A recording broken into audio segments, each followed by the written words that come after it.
All right, the Mad Mix whiskey review number 8.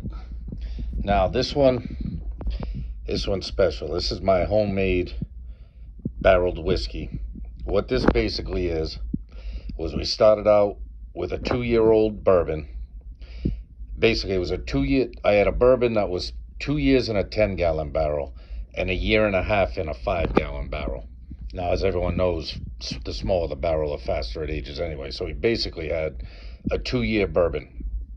A customer of mine gave me a used 15-gallon Cabernet Sauvignon barrel that he had made his own wine in. Cabernet. I don't know much about wine, but this is what he told me about it. Now, when he gave me this barrel, they were in the process of downsizing where they live, moving to a smaller place. He didn't want to do winemaking anymore. So he called me up one day. He said, "Bill, you still interested in those barrels?" Because we had talked about whiskey making, wine making, how he had barrels. I'm like, "Yeah, sure I am, Mike." He said, "My son's going to empty that 15-gallon Cabernet Sauvignon barrel. It's a American oak charred, number 3 char, I think. And he had his Cabernet Sauvignon in it for, I don't know, about a year or something like that. So he's like, come over in the morning. My son's going to empty the barrel. He'll give it to you fresh. And if you'll have to preserve it if you're not going to use it right away." So I had bought a bag of metabisulfate. And good thing I didn't use it, because come to find out, you don't want to put your whiskey or shit into a barrel that you put the metabisulfate in to preserve the barrel. But I didn't have to worry about it. I thought to myself immediately, I said, wait, I got a 10-gallon and a 5-gallon barrel. I'll dump them both into the 15-gallon barrel, and wha-bam, then I'll just refill the 10 and the 5. Now you can see how dark this is. So then it spent another year in the Cabernet Sauvignon barrel. So now we're getting up towards 3 years. Well, almost a year in the Cabernet Sauvignon barrel. I started to notice, wow, this is really taking on this Cabernet flavor. So it probably spent about 10 months in that barrel. So, and I said, you know what? In the meantime, I had taken something out, sharing it. I gave the guy who gave me the barrel, I gave him a jar full of it. I had taken jars, pint jars out to taste it every now and again. So after about 10 months or so being in that Cabernet barrel, I said, you know what? I got to back off this. Hopefully it won't get too much of the wine flavor. I took it all back out and put it back into the 10-gallon barrel. And as a matter of fact, the 5-gallon barrel I'm going to be using, I just drained that, and I'm going to use that for the banana mash when I do it. So, and now it's been in that 10-gallon barrel, re-aging back in a regular whiskey barrel, a regular bourbon barrel, for about 8 months now. So you're looking at probably about, come April, it'll be 4 years old. So you're looking at probably 3 years, 7 months. So this is about a 3-year, 7-month whiskey. You can see it. I mean, that shit is darker than my freaking guitars. I mean, that is incredible. And it's got a nice kind of reddish brown hue to it. But you can see how this is. So this is basically my review of my own bourbon aged in a Cabernet Sauvignon barrel for 10 months. I put it on ice because this shit's it's got to be between 130 and 140. I mean, it's fucking high test. This shit is barrel proof. There's no doubt about that. And if anything, the fucking proof is going up over time. So we're gonna give it a nice sniff. Oh, you get all the bourbon characteristics with that.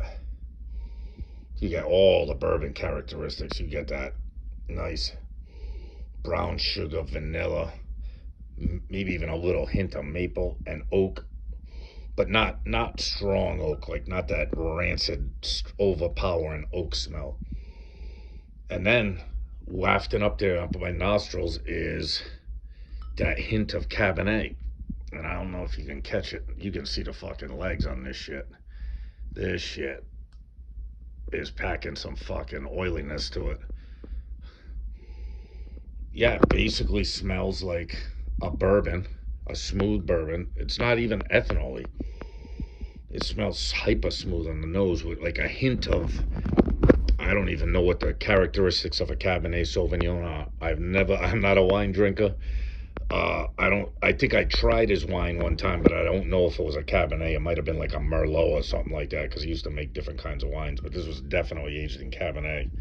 And oh shit, yeah, it's got a nice fucking flavor to it, like a fruity on the back end of the nose. You get the bourbon, and then you get like a fruitiness to it. Really good, really good. All right, down the hatch.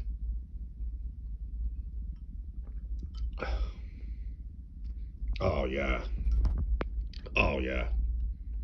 Now, of course, I'm gonna keep this. It's gonna stay in that 10-gallon barrel for at least another year, maybe even more. But it's it's got the typical bourbon flavors. You can definitely tell that there's like a wine taste to it, like it's been in a wine barrel. If there's one complaint I could make about it, it gets a little dry on the back end, but not totally. It's not the driest whiskey I've ever drank. But I tell you what, for a three-year, 7-month-old whiskey, it's not bad. I've had far worse than this in my life. And oh yeah, let me get one more.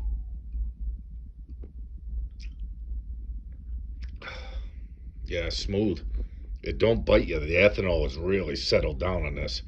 You know how jaggedy a new make, or like a whiskey that's been aged for a year or two and it hasn't quite mellowed out. This does not have any of that jagginess.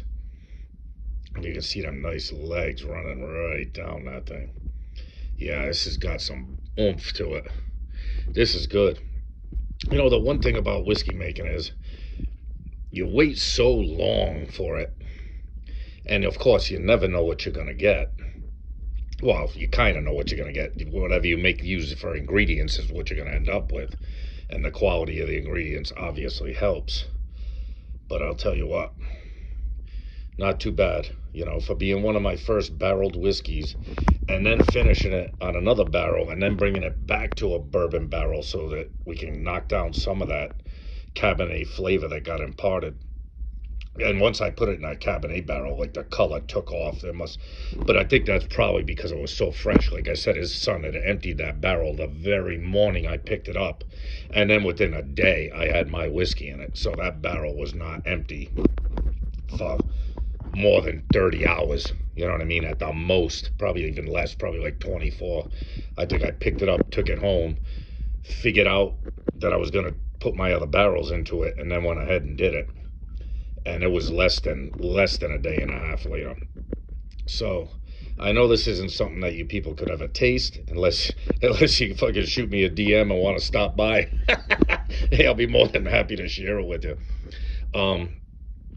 But it's nice to, after a long period of time, heading on 4 years almost, to pull your whiskey out, get a good sip on it. Now, of course, probably when the time comes to empty that barrel, I'm going to proof this down. This shit is fucking high test. This has got to be at least 130 proof. It's fucking, and it, if I hadn't put a couple of ice cubes in it, it would have gone down like it was 130 proof.